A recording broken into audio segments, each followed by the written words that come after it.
Mereka jadi penasaran, ada apa memangnya? Sitis dengan kesal memberitahu mereka, bahwa Pika sedang menikmati momen romantis bersama pria lain, dan bukannya dengan dirinya. Pat langsung menduga dengan benar. Rival cintanya Siptis itu pasti si pria kamera yaitu Ki, tapi ujung-ujungnya mereka malah nyerocos panjang lebar memuji-muji Ki yang menurut mereka tampan tinggi dan baik hati. Siplis langsung marah, "Hei, cepat-cepat ganti haluan," menyemangati Septis, dan berkata bahwa Septis pasti tidak akan kalah dari Ki. Dia bahkan mengatakan kalau wanita zaman sekarang tidak suka dengan cowok baik, cewek zaman sekarang itu sukanya bad boy. Betul sekali bos.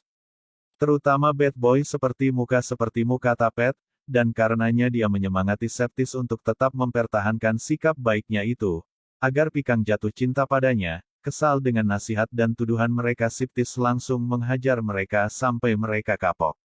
Pameran pun akhirnya dimulai, dan rantang makanan Septis ternyata laris manis. Pika membantu Septis berjualan, Pita membantu dalam promosi, sementara Ki membantu mengabadikan momen tersebut dengan memotretnya. Tapi kemudian dia mengalihkan kameranya pada Pika. Septis melihatnya dan dengan sengaja menghalangi wajah Pika dengan rantang. Paman dan Bibi menyuruh Septis untuk berhenti sebentar, dan menyapa seorang teman paman.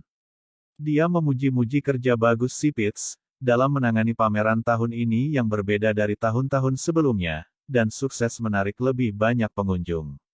Septis dengan rendah hati mengatakan bahwa kesuksesan ini bukan cuma karenanya seorang, tapi berkat kerjasama tim yang baik. Lalu satu persatu dia memperkenalkan para anggota timnya mulai dari Bibi Mou, Head dan Pet, lalu Pita yang telah membantu mempromosikan produk mereka lewat medsos. Setelah itu, paman dan temannya pergi. Bibu mengizinkan semua orang untuk berkeliling menikmati di pameran, jika mereka sudah selesai. Pita langsung memanfaatkan kesempatan itu untuk meminta Septis mengajaknya keliling. Septis yang masih cemburu pada Pika langsung menyetujuinya, bahkan sengaja menggenggam tangan Pita tepat di hadapan Pika untuk memanas-manasinya. Usahanya tampak sukses membuat Pika cemburu, tapi tepat saat dia masih sibuk menggombal pada Pita, Ki tiba-tiba datang, untuk mengajak Pikang pergi makan. Pika menyetujuinya dan mereka langsung pergi duluan. Pika dan Ki melewati bot tembak. Pika tertarik dengan hadiah bonekanya, dan Ki tidak ragu mengeluarkan uang demi mendapatkan boneka itu untuk Pika. Ki mencoba menembaknya tapi gagal. Pika berusaha menyemangatinya untuk mencoba lagi, tapi tiba-tiba Pita datang dengan membawa boneka sangat banyak. Dia langsung menyindir Pika dan memamerkan semua boneka yang Septis dapatkan untuknya. Ki mencoba menembak lagi, tapi Septis langsung menyatakan kalau Ki akan gagal, dan ternyata dia benar. Pika jadi kesal dengan omongannya. Septis menjangkau dia tidak mengolok tapi mengucapkan kebenaran. Dia tahu kalau Ki akan gagal, hanya dengan melihat posisinya saat menembak. Pita semakin mengompori Pika dengan menawari Pika salah satu bonekanya yang paling kecil. Tidak usah terima kasih, aku tidak suka berbagi dengan orang lain.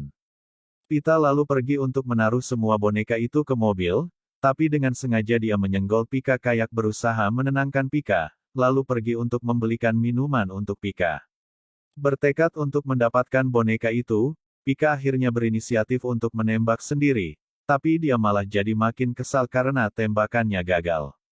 Percuma saja, lebih baik kau hemat uangmu untuk membeli boneka saja. Tidak mau karena Pika terus bersikeras ingin menembak. Septis selalu mengajari Pika cara menembak yang baik dan benar. Padahal modus biar dia bisa memeluk Pika, ketika menembak dalam sukses menjatuhkan sasarannya, dia langsung senang dan makin bersemangat untuk menembak lagi dan lagi. Yang paling untung Septis, karena dia bisa buktikan terus-menerus dan Pika pun akhirnya berhasil mendapatkan boneka yang diinginkannya. Hubungan mereka pun jadi membaik kembali sekarang. Tapi mereka tidak sadar kalau Ki baru saja kembali dan kecewa melihat kedekatan Pika dan Septis. Pita juga kembali saat itu dan cemburu. Saking cemburunya dia menyuruh Ki untuk segera nembak Pika secepatnya. Beberapa saat kemudian, Pita menggandeng mesra tangan Septis, sementara Pikang berjalan sendirian karena Ki entah di mana. Karena ingin membuat Pika cemburu, Septis mau-mau saja diajakin selfie sama Pita. Pika cemburu dan langsung menelpon Ki untuk menanyakan keberadaannya. Ki berkata bahwa ia ada di dalam teater. Pika pun langsung menuju ke tempat yang Ki maksud. Siptis ingin mengikutinya tapi Pita mencegahnya dan menasehatinya untuk tidak menjadi orang ketiga di antara mereka, dan Siptis tidak mengerti maksudnya. Seorang pria ingin menyatakan cintanya pada seorang wanita, mereka pasti menginginkan privasi, kata Pita J. Elas saja Siptis semakin cemburu, tapi Pita terus menghalanginya pergi untuk menyusul Pika, bahkan langsung menyeretnya menjauh.